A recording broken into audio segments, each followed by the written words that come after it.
В рюкзаке тоцит.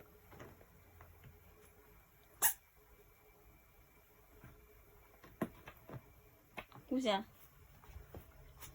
что там тоцишь-то?